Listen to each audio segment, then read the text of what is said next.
Hello दोस्तों, स्वागत है आपका एक नई कहानी में। तो चलिए शुरू करते हैं। आज की कहानी शुरू होती है हमारी एक किसान से। दोस्तों, बहुत पुरानी बात है। एक गांव में एक किसान रहता था।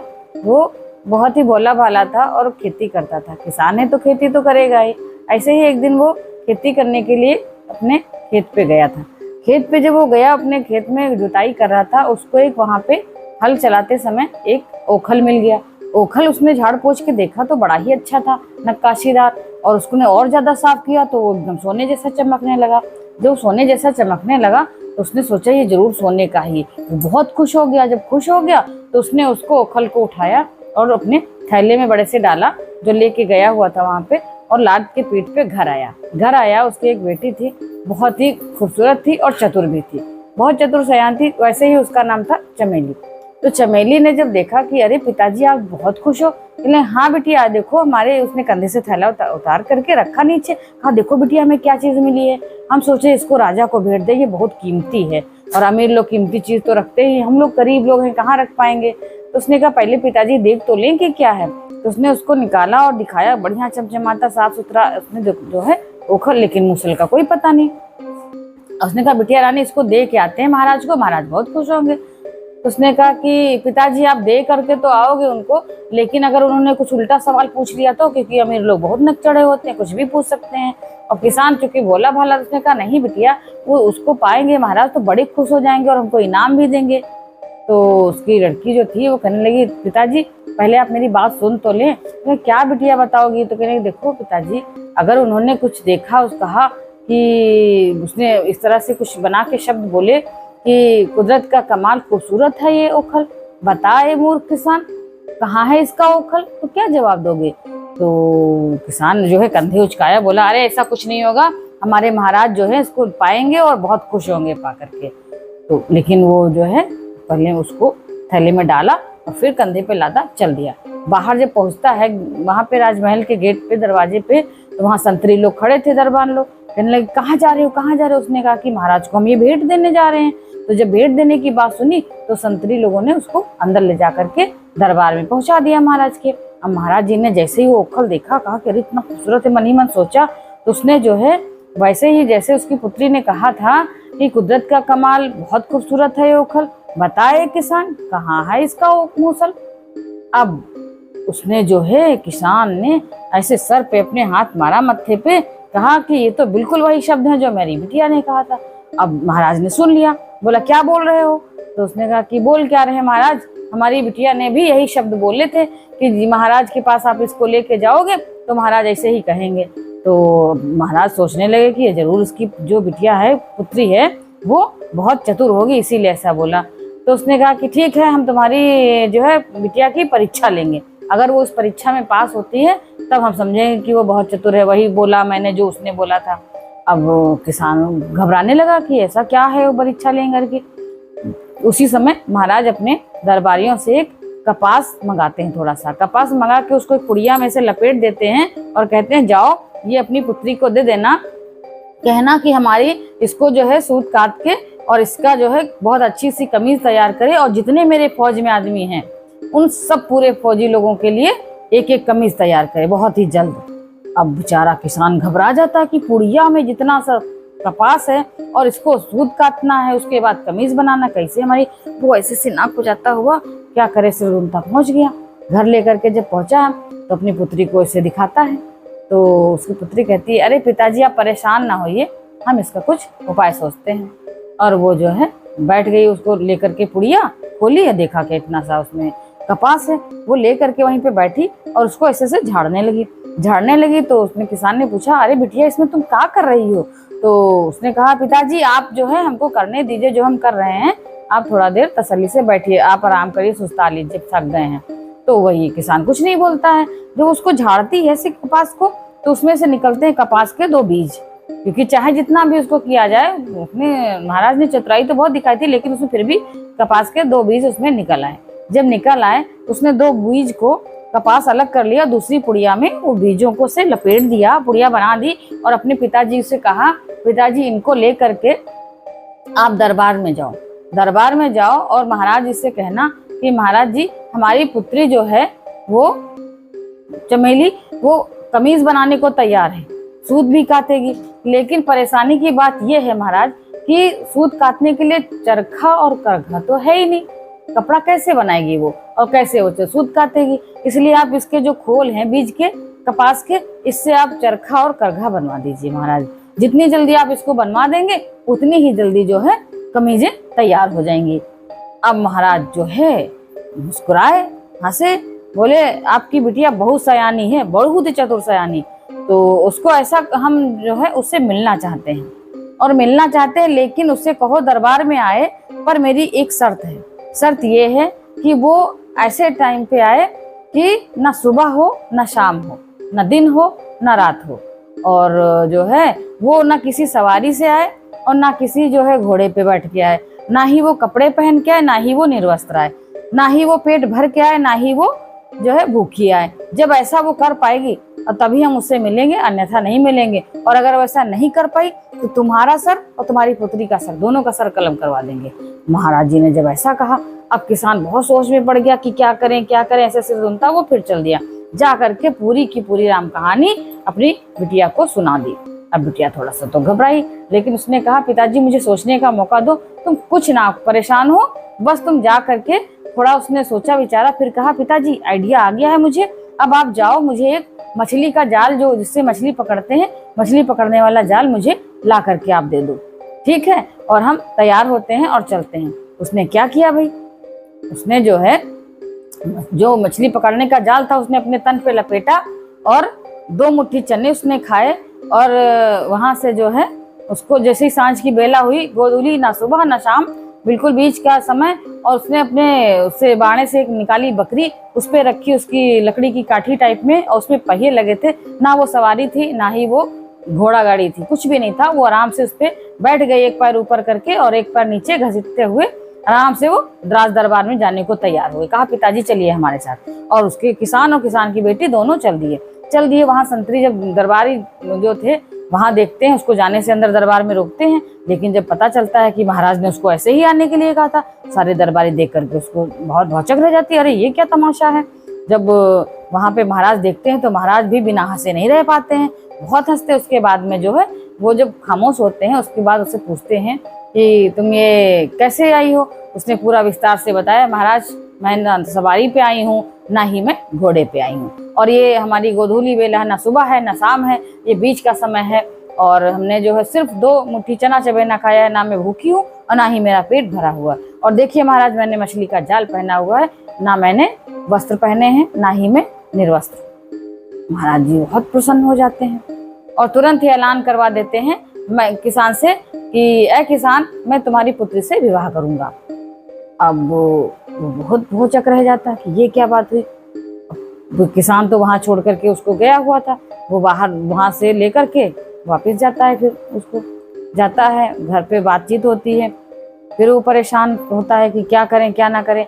लेकिन इधर जो है उसकी पुत्री महाराज से कहती, महाराज जी मैं अपने पिताजी से अकेले में वार्ता करके आऊंगी, तब बताऊंगी कि मैं आपसे विवाह करूंगी कि नहीं करूंगी, क्योंकि मेरे पिताजी ने मुझे पाला पोसा इतना बड़ा किया, मैं उनकी बात तो मानूंगी। महाराज आज्ञा दे देते हैं।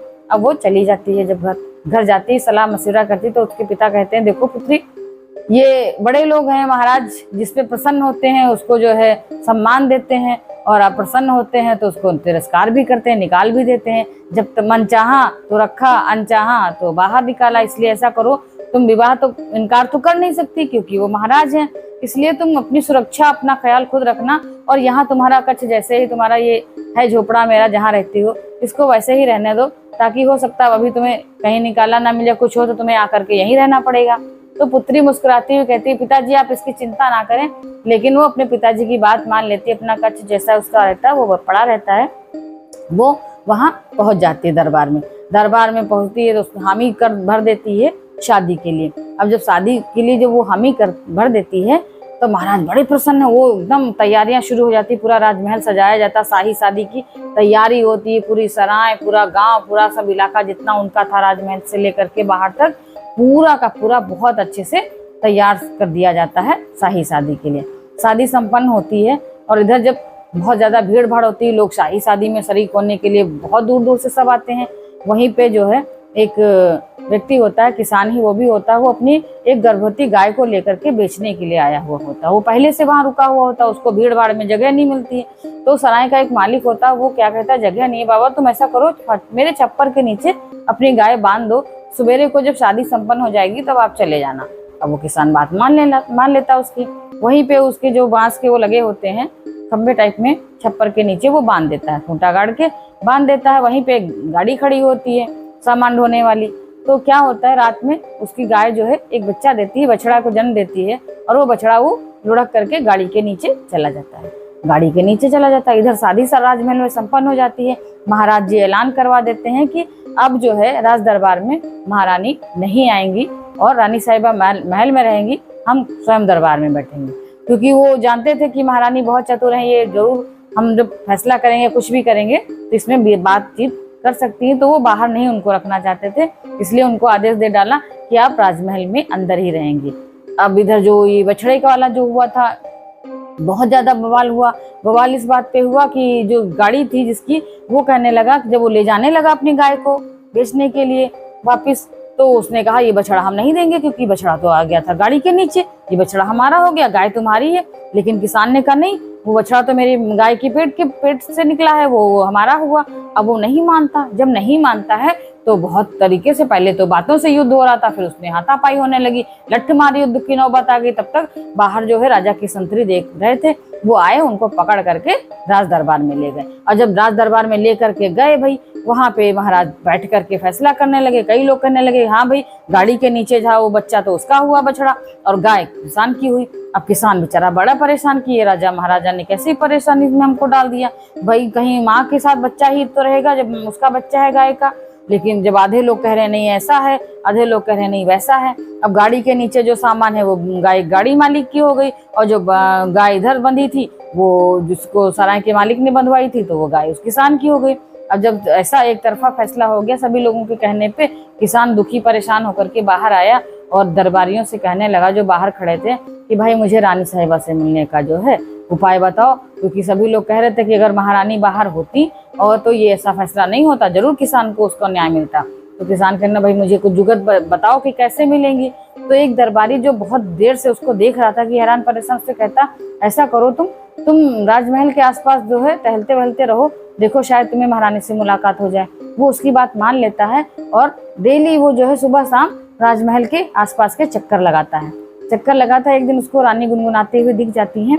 वहीं पे वो क्या करता है, दीवार उसकी जो थोड़ी सी होती है वो पेड़ पे चढ़ करके फांद के वहां महारानी के सामने पेश हो जाता है, सारी व्यथा कथा बताता है। अब महारानी जो चमेली होती हैं वो कहती हैं कि देखो ऐसा है, कल जो है महाराज जाएंगे शिकार खेलने के लिए।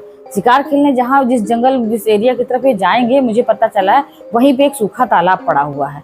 तुम ऐसा करो, एक जाल ले लो मछली पकड़ने का, और जो बंसी होती है जिसमें से मछली पकड़ी जाती है वो भी ले लेना, और उसको ले करके साथ में जाओ। और वहां तुम ऐसा अभिनय करना कि जैसे लगे कि तुम मछली पकड़ रहे हो, ऐसे बंसी उठा रहे हो, जाल को ऐसे फेंक रहे हो।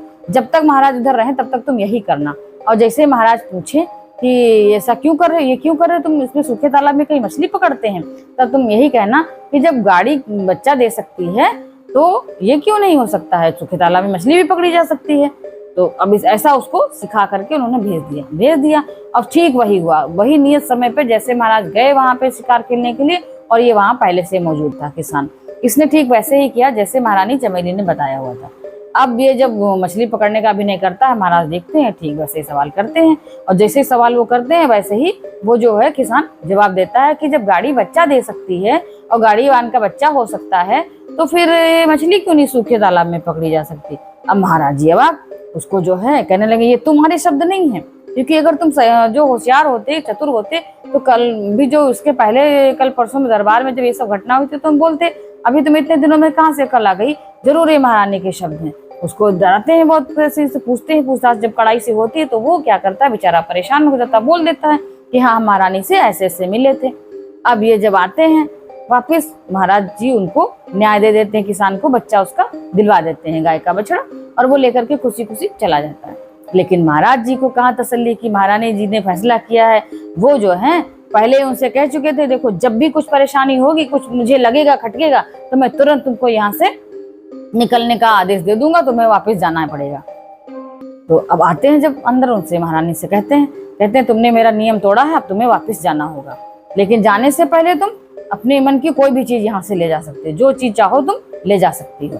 तो अब चमेली जो है परेशान हो जाती है, कहती है कि देखो मेरे पिताजी ने यही बात कही थी, ये हुआ। परेशान होती लेकिन मुस्कुराते हुए कहते ठीक है महाराज जी, हम आपकी आज्ञा का पालन करेंगे, लेकिन अभी चूंकि शाम हो चुकी है और अगर हम यहाँ से जाएंगे तो सब क्या कहेंगे राजधानी के लोग, इसलिए हम सुबह होते ही चले जाएंगे। तो महाराज जी कहते हैं ठीक है, खुश होते कहते चलो ठीक है, आज के दिन हम लोग आखिरी भोजन करेंगे एक साथ, शाम का खाना हम लोग साथ साथ खाएंगे। तो महारानी कहती ठीक है। महारानी जी जाती हैं, रसोइयों को आदेश देती हैं आज बहुत ही अच्छा बढ़िया गरिष्ठ भोजन, बढ़िया बनाओ पकवान अच्छे अच्छे, हम और महाराज साथ में खाएंगे। और बहुत ही महंगी वाली मदिरा जो बहुत सुगंधित थी वो निकलवाती हैं, सब बैठ करके साथ साथ खाना खाते हैं। गरिष्ठ भोजन किया मसालेदार और मदिरा पान किया, तो महाराज जी वहीं पे उनको आलस लगने लगा, उन्होंने कुछ ज्यादा ही खाना खा लिया और वहीं कुर्सी पे वो लुढ़कने लगे, उनको नींद आने लगी क्योंकि उन्होंने मदिरा पी रखी थी, जो थोड़ा नशे में भी हो गए। जब लुढ़कने लगे तो महारानी ने जो है सेवकों को आदेश दिया, दरबारियों में जो सेवक रहते थे, कि चलो इनको उठाओ और ले चलो। और उनका आदर तो उनका करना था, आदर भी करना था, आदेश भी मानना था। वो सेवक लोग उनको उनकी कुर्सी समेत जिसपे वो बैठे थे आसन पे ले करके पहुंच गए। राजधानी से होते हुए अंधेरे उजाले जो भी थे, रात ही की रात उनको पहुंचा दिया। आधी रात को वो पहुंच गई अपने घर, किसान जहाँ रहता था पहुंच गई। वहां पे उसने दरवाजा खटखटाया कि पिताजी दरवाजा खोलो। अब उसने कहा अरे बिटिया तुम वापिस आ गई, मैंने कहा था एक दिन यही होना, आधी रात को तुम वापिस आई हो। उसने कहा अरे पिताजी दरवाजा तो खोलो, देखो मैं आई हूँ। तो पिताजी ने दरवाजा खोला भाई। अब किसान उसको देख करके कहना अरे बिटिया देखो मैं तो पहले इसी अंदेशे से डरा था कि महाराज जी जरूर ये कुछ करेंगे, लेकिन जैसे दरवाजा खुलता है देखता है कि अरे बिटिया ये तो महाराज को। वो चुप रहने का इशारा करती है, सेवकों से कहती है चलो इनको अंदर ले चलो। वो अपने कक्ष में ले जा करके उनको सुला देती, वहीं पर सुला देती, उनके जूते उते निकाल के रख देती है और खुद भी उनकी बगल में सो जाती है, लेट जाती है। सोती होती तो नहीं, उसको नींद नहीं आती, लेकिन पिताजी से कहती पिताजी आप शांत रहिए, आपको सुबह हम सब बताएंगे। इधर थोड़ी देर बाद महाराज जी की जब नींद टूटती है, देखते हैं कि यहाँ रात है, तो कहते हैं तुम अभी गई नहीं यहाँ से राजमहल से, मैंने तुमसे कहा था। तो उसने फिर कहा कि महाराज जी सुबह तो होने दीजिए, अभी तो रात है। महाराज जी फिर इधर उधर देखते हैं ऐसे ऐसे और वो फिर से सो जाते हैं। इधर सुबह बकरी की मैं मुर्गे की बांग लगती है, जैसे टाटा शुरू होती है और सूरज की किरणें बाहर आती, क्योंकि वो गाँव में थे। अब एकदम से धूप उजाला सब लगने लगा, उनकी आंखें चुंधी आ जाती, उठते हैं, कहते हैं ये क्या, मैं कहाँ आ गया हूँ। तो कहते महाराज जी, वो कहती है चमेली कहती महाराज जी मैं तो अपने घर आ गई हूँ, आपने हमको निकल जाने का आदेश दिया था, इसलिए मैं आ गई हूँ और मैंने जो है आपको वहां से लिवा लाई हूँ सेवकों के हाथ। तो कहना क्यों करने की, आप ही ने तो कहा था आप अपनी मनचाही वस्तु यहाँ से ले जा सकती हैं और मुझे तो आपसे ज्यादा प्रिय कोई है ही नहीं, तो मैं आपको ही लेकर के आई हूँ, इसीलिए आप भी मेरे साथ यहीं रहेंगे। अब महाराज बहुत खुश होते हैं, इतने खुश होते हैं कि देखो मुझे कितना चाहती है, और उसको गले लगा लेते हैं। तुरंत ही वहां सेवकों को बुलाया जाता है, उनको बहुत अच्छे से विदा करा के अपने ससुराल से महाराज जी अपने राजमहल ले आते हैं और वहीं खुशी खुशी रहने लगते हैं। महाराज जी जो चमेली होती हैं अब वो राज दरबार में भी बैठना शुरू कर देती। महाराज किसी प्रकार की रोक टोक नहीं लगाते, उनका राज बहुत खुशहाली से भर जाता है। तो दोस्तों ये थी आज की कहानी, मिलते हैं बहुत ही जल्द एक नई कहानी के साथ।